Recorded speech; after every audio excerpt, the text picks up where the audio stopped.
BFM Business et CB News présentent Hebdocom, Rebecca Blanc-Lelouch. Bonjour à tous et bienvenue dans Hebdocom, votre rendez-vous médias, pub et communication sur BFM Business. On va parler du MIP TV aujourd'hui qui vient tout juste de se terminer. Quelles sont les tendances pour la consommation des programmes? Catherine Bernard, directrice générale adjointe de France Télédistribution, est notre invitée et on en parle dans un instant avec elle. Netflix annonce des résultats mitigés mais succès tout de même pour son abonnement moins cher avec pub.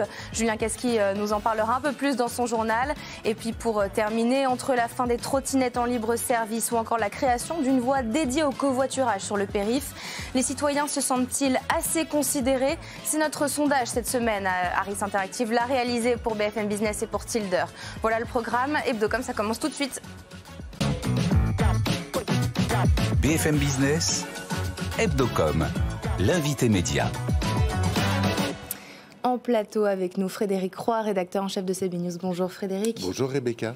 Alors on va parler du marché de la télé aujourd'hui avec le MIP TV qui vient de se terminer, qui a eu lieu à Cannes en début de semaine. Le 60e marché international de la télé, l'occasion pour faire un point sur les grandes tendances du secteur. Producteurs, chaînes de télé, distributeurs, plateformes s'y retrouvent pour présenter, acheter et vendre des programmes. Et parmi eux, France Télédistribution qui vient de passer un accord avec Netflix pour une mini-série. Catherine Bernard, bonjour. Bonjour. Vous êtes directrice générale adjointe de France Télédistribution. Vous revenez tout juste du MIP. France Télédistribution, c'est la filiale commerciale de France Télé qui s'occupe de vendre des séries, des films, des émissions en France et surtout dans le monde. Vous allez nous raconter comment ça s'est passé le MIP. Mais d'abord, expliquez-nous quel est concrètement votre rôle au sein d'un événement pareil et comment on passe des accords. Alors, notre rôle à nous, donc France Télévisions Distribution, on est au MIP chaque année depuis la création de France Télévisions Distribution pour y vendre des programmes, pour y vendre les programmes produits par le groupe France Télévisions. Et donc, comment est-ce qu'on passe des accords? On passe des accords désormais, alors il y a pré-Covid et post-Covid, mais depuis le Covid, on passe des accords toute l'année finalement, tout à fait indépendamment des salons, des grands salons. Parce qu'avant le Covid, on attendait le MIP? Avant le Covid, honnêtement, c'était quand même un autre monde. Et notamment, c'était un monde qui était, qui était beaucoup moins bien organisé sur les types d'échanges. C'est-à-dire qu'il n'y avait pas les Teams, les Zooms, etc. C'était un monde où peut-être on était un peu moins sensibilisé aux problématiques climatiques, comme nous le sommes aujourd'hui. Et puis, bref, c'était un monde... Et du coup, il y a moins de monde au MIP qu'il y avait avant ou ça se passe différemment? Il y a deux MIP. Oui, il y a deux MIP. Télé, il y a TV et Com. Mais je dois dire que ce MIP-là, dont on est revenu hier, était certainement bien moins... Parce qu'en fait, il n'y a plus d'enjeu là-bas. Enfin, plus... Alors, je pense qu'il y a parce que ça se fait sur toute l'année. Et quelles sont les raisons de ça? Est-ce que c'est parce que c'est le Covid qui a mis les plateformes? Non, vraiment, ce MIP-là, MIP Télé, il y a deux choses. La première, c'est, on vient de le dire, désormais le marché se fait aussi en dehors des marchés, donc en dehors des MIP et d'autres salons. Et puis la deuxième chose, c'est que ce MIP-là arrive à un moment précis dans l'année qui est un peu compliqué pour lui, puisqu'il arrive 3 semaines après Sérimania et 3 semaines avant le Festival de Cannes. Or, sur l'ensemble du marché de la télévision, la fiction a pris un rôle extrêmement important. Donc la fiction, ce sont les séries, dont on parle beaucoup évidemment à Sérimania, et dont on commence à parler aussi beaucoup au Festival de Cannes. Et puis il y avait Cannes Série qui s'est déroulé en même temps. Il y avait Cannes Série en même temps. L'accord que vous avez passé concerne Vortex, la mini-série qui est produite par Quad Productions. Alors, outre la visibilité, quel est l'intérêt de se rendre dispo sur Netflix et pour qui est-ce intéressant? Alors bon, la première chose, je pense que c'est très intéressant pour l'ensemble des téléspectateurs, d'abord, d'avoir accès à ces séries-là formidables. Vortex est une série France Télévisions, qui est une série très ambitieuse et donc chère, et pour laquelle il a fallu trouver des sources de financement complémentaires. Et donc Netflix est rentré dès le plan de financement avec une chronologie de diffusion qui a été discutée avec France Télévisions. D'accord, parce que comme la visibilité dont vous parlez, elle est profitable aux producteurs et un peu moins aux distributeurs, on peut se poser parfois la question s'il n'y a pas des conflits d'intérêts. Entre producteurs et distributeurs? Oui, distributeurs et plateformes. Non. Non, alors en vérité, le distributeur que nous sommes, donc un distributeur en audiovisuel, c'est celui qui vend, donc c'est ce que nous faisons, c'est celui qui vend les programmes partout dans le monde. Et donc là, en l'occurrence, le producteur s'est organisé avec son distributeur, donc en l'occurrence France Télévisions Distribution, pour aller l'aider à chercher d'autres sources de financement. Mais finalement, le rôle de distributeur s'est vraiment transformé ces dernières années. C'est-à-dire que le distributeur va aider le programme à voir le jour en allant rechercher des préfinancements très en amont. Donc des financements qui arrivent, comme c'est le cas de Vortex, dès le plan de financement. Donc le distributeur n'attend plus que le programme ait été produit pour aller le vendre, mais au contraire, travaille main dans la main avec le producteur pour faire en sorte que ce programme se vende. Donc Vortex va être dispo sur Netflix à partir du mois de juin. Exactement. Est-ce que la série reste aussi sur France.tv? Bien sûr. En même temps. Bien sûr. C'est une série France Télévisions. Et du coup, qui sera... ça se passe... c'est un produit important pour France.tv. Mais le fait que ce soit sur Netflix par ailleurs, ça n'affaiblit... Ça favorise pas Netflix, ça favorise justement. pas Netflix ou affaiblit France Télé ou rien? Je pense que c'est pas la question. La question, il y a plusieurs choses qui se passent en même temps sur le marché. La première chose, c'est que, donc, on vient de le dire, la fiction a pris une place prépondérante. En 2021, il y a eu plus, je crois que c'est 38% de production de fiction par rapport aux années précédentes. La deuxième chose, c'est que le prix de ces fictions-là explose. Donc il y a eu et l'inflation et évidemment la présence des plateformes et la concurrence entre les diffuseurs qui ont fait exploser les prix. Pour vous donner un ordre d'idée, d'abord l'Arcom a fait une communication là d'ailleurs justement pendant le MIP TV expliquant que le prix moyen horaire d'une série aujourd'hui est de 1,2 million d'euros. Donc en l'occurrence 1 190 000 euros, ce qui est énorme. 70%, alors même qu'il y a quelques années, les diffuseurs donnaient à peu près entre 300 et 500 000 euros de l'heure de financement d'une fiction. Aujourd'hui, 70% des financements des diffuseurs vont vers des fictions à plus de 900 000 euros. Si on veut pouvoir s'offrir ces fictions-là, qui sont des séries de haut de gamme, très ambitieuses, eh bien, il est aussi important de pouvoir partager le financement. Donc après, à chaque diffuseur de négocier cette orchestration de la diffusion de façon qu'il lui soit, que ça ne lui soit pas préjudiciable.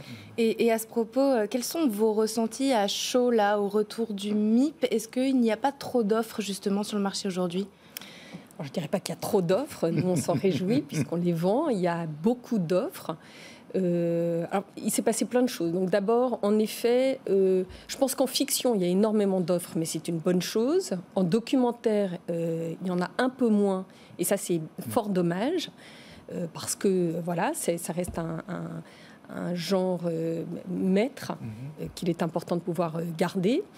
Et puis, les types de programmes se sont transformés aussi. Donc, non, je ne pense pas qu'il y ait trop d'offres. C'est aussi une façon pour nous, Français, de bien vendre, puisque vous le disiez, comment le MIP TV est un marché d'achat et de vente, de bien vendre ses programmes à l'international.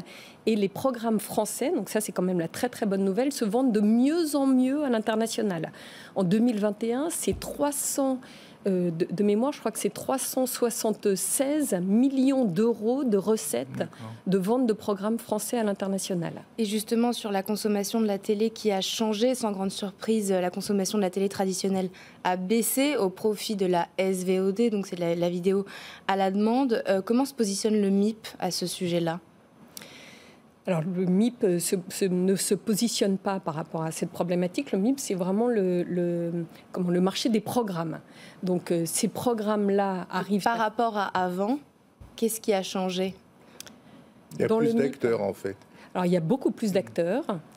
Alors, par rapport à avant, ce qui a changé, c'est qu'il y a plus d'échanges parmi les acteurs, puisque, donc on vient de le voir, il y a de plus en plus de fiction, de plus en plus cher, et donc les financements de ces programmes-là sont de plus en plus internationaux. Ce qui n'était pas le cas auparavant.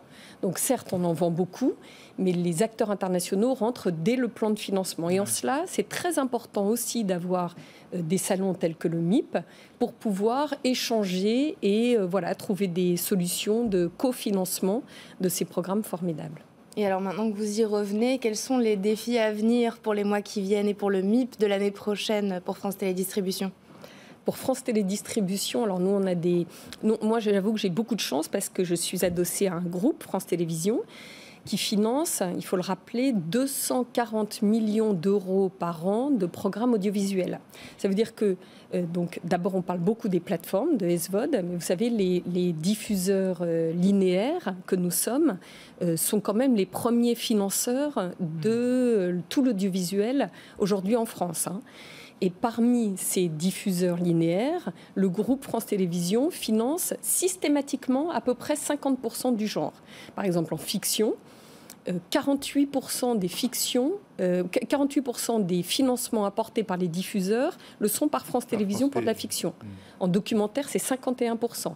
En animation, c'est 40%, etc., etc. Donc oui, le groupe France Télévisions a énormément de programmes très innovants qui arrivent et France Télévisions Distribution, croyez-moi, a aussi la chance de pouvoir distribuer ces programmes-là. Pour terminer cette interview, c'est le moment de passer au questionnaire de Julien Casqui. Donc, c'est 10 questions en rafale en 2 minutes, avec un petit chrono. Et on lance le chrono quand vous êtes prête. Je suis prête. C'est parti pour le questionnaire.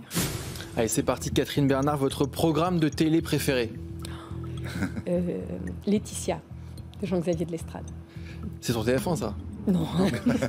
C'est France Télé. C'est sur France. Votre Madeleine de Proust télévisuelle ? Babar. L'avenir de la télé en 3 mots. L'avenir de la télé, ce sont les news, la créativité et la démocratie. Le programme que vous avez le mieux vendu dans votre carrière ? À 10%. 3 ingrédients nécessaires à un programme pour qu'il puisse bien se vendre à l'étranger. Le cast, l'écriture et une réalisation innovante. Le programme que vous rêveriez d'avoir dans votre catalogue mais que vous n'avez pas. Si vous devez en citer un. Si je devais en citer un, je demande 1 minute de réflexion. Le format télé, le prochain format télé qui va cartonner en France. Le prochain format télé, c'est certainement un format de flux qui va cartonner en France, dont je ne me souviens plus le nom, mais je vous retrouverai le nom. Netflix, Amazon Prime, ami ou ennemi ? Ami. Votre mentor dans les médias ? Mon mentor dans les médias, j'ai beaucoup de mentors, j'ai beaucoup de chance. Mais je citerai aussi Takis Kandilis qui était le numéro 2 de France Télévisions, qui est aujourd'hui producteur, et Delphine Ernotte en 3 mots. L'intelligence, la rigueur et la sororité. Et pour finir, est-ce qu'il y a une question qu'on ne vous auriez pas posée pendant cette interview que vous auriez aimé qu'on vous pose ? J'aurais aimé que vous me demandiez quel est le programme préféré aujourd'hui de notre catalogue chez France Télévisions. Alors, quel est-il ? Laetitia. Non, pas Laetitia, on en a beaucoup, mais je vous citerai un film de cinéma que l'on a vendu là et que l'on adore, qui s'appelle Ouistreham, qui est l'adaptation du livre de Florence Aubenas. Qui est l'histoire d'une journaliste. Et qui est l'histoire de Florence Aubenas. Merci Catherine Bernard, vous êtes directrice générale adjointe de France Télédistribution. C'est parti pour le journal de Julien Casqui. BFM Business, Hebdocom, le JT de la com. Et on va parler d'une campagne qui fait rire, ou plutôt sourire, celle d'EDF. Et oui, c'est le coup de com' de la semaine, notamment sur les réseaux sociaux. Dans une pub destinée à la presse écrite, on voit une image des pyramides d'Égypte avec cette légende. EDF, fournisseur officiel des pharaons depuis moins 2000 avant Jésus-Christ, c'est évidemment en référence à Maître Gims. Le groupe se moque du chanteur qui a affirmé il y a quelques jours dans une vidéo virale sur les réseaux sociaux que les Égyptiens utilisaient de l'électricité. Une campagne signée de l'agence Australigad. Publicis publie de bons résultats et devient le numéro 2 mondial de la publicité. Le groupe dirigé par Arthur Sadoun enregistre une croissance de plus de 7% sur un an. Il se rapproche de ses plus hauts historiques en bourse et pourrait même dépasser pour la première fois les 20 milliards d'euros de capitalisation. Publicis est porté par son activité dans la data et le marketing digital. Netflix, lui aussi, a publié ses derniers résultats. Il constate que son offre gratuite avec de la publicité lui rapporte plus par abonné que son offre payante classique aux États-Unis. Le groupe souligne que peu d'abonnés au tarif payant basculent vers le tarif gratuit. Selon des experts, avec la publicité, Netflix pourrait gagner 10 à 20 millions d'abonnés par an, mais c'est 2 fois moins que ses ambitions initiales. Lidl gagne une bataille juridique contre le distributeur britannique Tesco. Un conflit qui porte sur le célèbre logo de Lidl, vous savez Rebecca, avec le rond jaune, vous voyez, sur fond bleu. Lidl reproche à Tesco de l'avoir copié et d'avoir utilisé les mêmes codes lors de la promotion de sa carte de réduction. Tesco annonce qu'il fait appel de cette décision. Balmain et Evian s'associent une nouvelle fois et lancent une collection de vêtements streetwear. Après avoir développé ensemble l'année dernière une bouteille en verre, on y trouve cette fois des sweats, des vestes, des bobs aux couleurs rose et bleu de la mythique bouteille d'eau. Le t-shirt quand même, le prix avec, vous savez, le logo Evian au milieu, 590 €. Voilà. Un peu cher, Frédéric? Non, c'est rien. Pour vous, c'est rien. Je prends note. L'agence de communication Vcom publie son classement annuel des meilleurs DIRCOM du CAC 40 et le gagnant est... c'est une gagnante et elle s'appelle Julie Kirchter. Elle nous vient d'Airbus, suivie par Catherine Gros et Frédéric Texier, ex-aequo à la 2e place de Renault, et Jean-Charles Tréant de LVMH qui clôture ce podium. Ce classement se base sur le ressenti de 185 journalistes français et anglo-saxons, tous médias confondus. Et comme chaque semaine, on termine ce journal par notre campagne chouchou, par la campagne validée par Hebdocom de la semaine. Et cette semaine, on a choisi celle de Tiger qui fête ses 60 ans avec Ryan Gosling. Je sais que vous l'aimez bien et pour cet anniversaire, la marque a mis les petits plats dans les grands. C'est un blockbuster du petit écran qu'elle propose avec en égérie, vous l'avez dit, en acteur principal de la pub, Ryan Gosling, et à la production, le réalisateur de Deadpool et de Fast and Furious, David Leitch. Au programme de ce spot publicitaire de plus de 5 minutes, de l'action et de l'humour. Dans une mise en abîme, on voit l'acteur américain terminer une pub pour la montre Carrera de la marque. À la fin de la prise, on lui demande de rendre le produit, sauf qu'il ne veut pas. Une course-poursuite s'engage alors entre lui et la directrice de la production. On la regarde et on l'écoute. Tilt the watch to the light. Cut! Hey, can I have the watch back? Give me a minute alone with it. 60 seconds. Deal? Not a deal.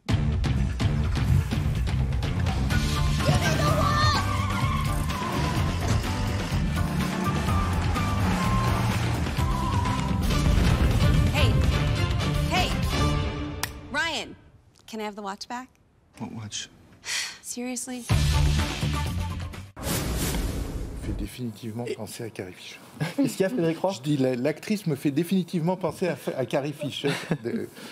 La campagne a été conçue par DDB Paris et sera déployée à partir de la semaine prochaine dans une 40aine de pays en télé, au cinéma et sur tous les réseaux sociaux. Frédéric, on adore cette campagne. Ah oui, c'est vraiment de la bonne pub. C'est de la pub qui, normalement, devrait réconcilier les gens avec la pub, quoi. Merci Julien Casqui pour ce journal. Merci Catherine Bernard, encore une fois, directrice générale adjointe de France Télédistribution, d'avoir été avec nous. C'est parti pour le Focuscom. BFM Business, Hebdocom, le Focuscom. Ces derniers mois, la ville de Paris a organisé plusieurs consultations citoyennes pour permettre à ses habitants de donner leurs avis sur différents projets, comme le budget participatif, la fin des trottinettes en libre service ou encore la création d'une voie dédiée au covoiturage sur le périph'. Alors, diriez-vous que l'avis émis par les citoyens au cours de ces consultations locales est bien ou mal pris en compte par les élus locaux lorsqu'ils sont appelés à prendre des décisions ? Réponse, les Français sont plutôt partagés. Courte majorité, 57% trouvent que la leur avis est bien pris en compte. Harris Interactive a réalisé ce sondage pour BFM Business et pour Tilder. Pierre Dumazeau, bonjour. Bonjour. Vous êtes directeur associé chez Tilder. Vincent Day, bonjour. Bonjour. Vous êtes directeur à Vaste Territoire. Pierre, question simple, pourquoi oui et pourquoi non? Pourquoi oui? C'est un oui qui se divise en deux parties. 50% des personnes sont contentes qu'on leur demande leur avis, aussi directement, même si on sait que ces référendums, notamment pour la ville de Paris, sont uniquement consultatifs d'un point de vue strictement légal. Mais il y a une partie qui est contente et puis il y a une autre partie qui s'estime vraiment écoutée et qui se dit non seulement j'ai donné mon avis, mais il y a des suites politiques à ça. Et puis ceux qui ne sont pas contents, et on voit qu'effectivement le chiffre, il n'y a pas de majorité nette qui se distingue, ne sont pas contents parce que ils se disent ça sert à rien. C'est toujours dans cette même un petit peu déception politique, c'est un peu le même schéma que les personnes, que les abstentionnistes par exemple, ou ceux qui votent blanc ou ceux qui ne se déplacent pas, qui se disent de toute façon on me demande mon avis, mais on va en faire, ils vont en faire qu'à leur tête, etc. Donc c'est un petit peu une notion de rejet politique. C'est pour ça qu'il n'y a pas vraiment de majorité forte qui se dégage. Mais aussi d'un point de vue légal, parce que les gens savent que ces consultations sont consultatives justement. Donc légalement, notamment pour les trottinettes, s'il avait été décidé en grande majorité qu'il fallait les maintenir et que la maire de Paris avait fait exactement le contraire, elle était dans son bon droit. Donc ça aussi, ça influe un petit peu sur le manque de motivation parfois pour les personnes de se déplacer. Vincent Day, qu'est-ce qui vient du fond et qu'est-ce qui vient de la forme ? Écoutez, d'abord, je crois que ce n'est pas inhérent à notre système politique. C'est-à-dire que les Français ont compris que c'était avant tout un objet de communication. Si on prend l'exemple de la ville de Paris, qu'est-ce qui s'est passé ? Il y a un problème politique et de sécurité publique. Il y a un baromètre qui est sorti aujourd'hui d'AXA Prévention sur le comportement des Français sur la route. 80% des utilisateurs de trottinettes se sentent en insécurité, donc eux-mêmes savent qu'il y a un problème politique. La maire de Paris, elle a fait quelque chose de malin. Elle savait la décision qu'elle avait à prendre, elle savait ce que voulait sa majorité et elle savait que quand on fait un référendum en France, c'est jamais le oui qui l'emporte. Et donc elle n'a fait que faire un acte de communication, c'est-à-dire faire porter une décision par un tiers. Et donc ce tiers, en l'occurrence, n'était pas un allié ou une autre partie prenante, comme on dit dans notre jargon de communicant, c'était juste le faire porter par les électeurs qui allaient voter. Les électeurs qui allaient voter, on savait qu'ils allaient être contre ces trottinettes. Elle avait déjà prévu son plan. Ultra minoritaire. Frédéric ? Non, le truc, c'est qu'effectivement, il y a d'un côté un pouvoir politique qui, au fond, ne prend pas de responsabilité de communication, et de l'autre, des citoyens qui savent bien que ça ne sert à rien. Alors, il en a pris, mais il l'a fait valider en amont. Oui, d'accord. C'est plutôt malin, en tant que communicant. C'est incontestablement malin, oui. C'est bien fait. Pierre, dans les faits, la ville de Paris a des projets sur la mobilité qui plaisent rarement aux citoyens, en fait. Qui plaisent très rarement aux citoyens, effectivement, mais qui vont dans le sens d'une politique de gauche menée par Anne Hidalgo depuis maintenant 2 mandats. C'est-à-dire que moi, je suis assez surpris. Il n'y a aucune surprise dans ce que fait Anne Hidalgo. Et effectivement, sur les trottinettes, par exemple, elle savait ce qu'elle voulait faire. Elle a voulu se légitimer ou relégitimer par ce vote-là, tout en fuyant un petit peu une sorte de responsabilité en disant j'applique ce que les Parisiens veulent.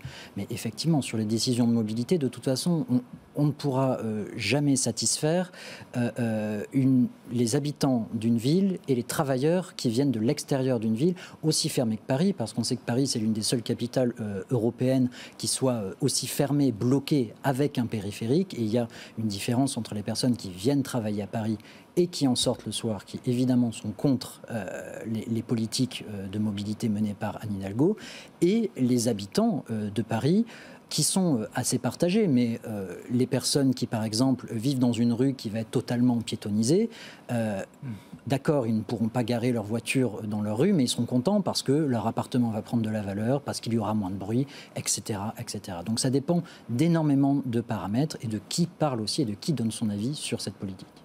Vincent, qu'est-ce qui aurait pu être mieux fait dans cette com ? Moi, je trouve que la com, elle est plutôt bien faite. Ce qui doit être mieux fait demain, c'est comment on intègre ces référendums mieux dans notre culture politique, qui aujourd'hui n'est pas une culture politique dans laquelle on se consulte mois par mois. On se consulte tous les 5 ans, c'est bien le sujet aujourd'hui. On n'a pas cette culture du référendum. Donc ce qui doit changer, c'est d'abord le fond avant la forme. Là, en l'occurrence, avec la forme actuelle du référendum, la communication a plutôt été bien faite autour de ça, puisqu'on ne fait qu'avaliser une décision qui a été prise. Donc la forme est plutôt bonne. Merci Vincent D. Vous êtes directeur territoire Havas, directeur Havas Territoire. Merci Pierre Dumazeau, vous êtes directeur associé chez Tilder. C'est parti pour la chronique de CB News, la chronique de Frédéric Roy. BFM Business, Hebdocom, la chronique média. Frédéric, on parle de boîte aux lettres aujourd'hui. Oui, on parle de boîte aux lettres, pas d'email, mais de la bonne vieille boîte aux lettres physique, celle dans laquelle le facteur met de moins en moins de courrier, contrairement au colporteur qui, lui, met de plus en plus de pubs. Enfin, plus pour longtemps, parce que depuis septembre dernier, un nouveau dispositif est testé dans 15 communes et communautés de communes françaises. Ça s'appelle WePub, et du nom du logo qu'on peut coller sur sa boîte aux lettres, faute de quoi il est interdit d'y enfourner des prospectus. Cette expérimentation va durer 3 ans. Elle a été lancée par le ministère de la Transition écologique. Le but est évidemment d'éviter le gaspillage et de mesurer les conséquences économiques, politiques et sociales que cette décision pourrait avoir. Et alors 8 mois après, est-ce qu'on a quelques indications? Alors on commence à en avoir parce qu'il y a l'agence Cospirit qui a commandé une étude sur ce sujet qui, vous en doutez, agite beaucoup le monde de la grande distribution, des agences, tous les gens concernés et bien sûr des consommateurs.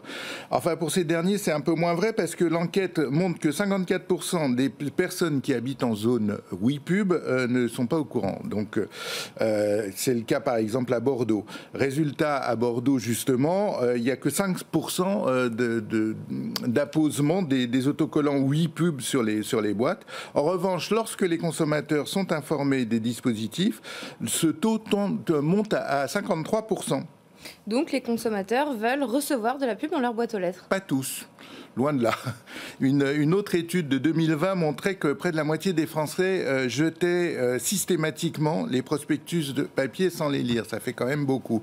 Mais il est vrai que ceux qui collent ou sont prêts à coller le WePub sont nettement moins enclins, sont plus enclins, à les garder. Pourquoi? Parce qu'il y a des promos et quand c'est temps d'inflation, les bonnes affaires sont peut-être cachées dans la boîte aux lettres. Donc merci, l'inflation pour les pubs en boîte aux lettres, Absolument. pour les prospectus. Merci Frédéric Roy, merci à tous de nous avoir suivis. Rendez-vous la semaine prochaine, même heure, même endroit, mais surtout en replay sur toutes nos plateformes et sur les réseaux sociaux. Très bon week-end sur BFM Business. Hebdocom sur BFM Business.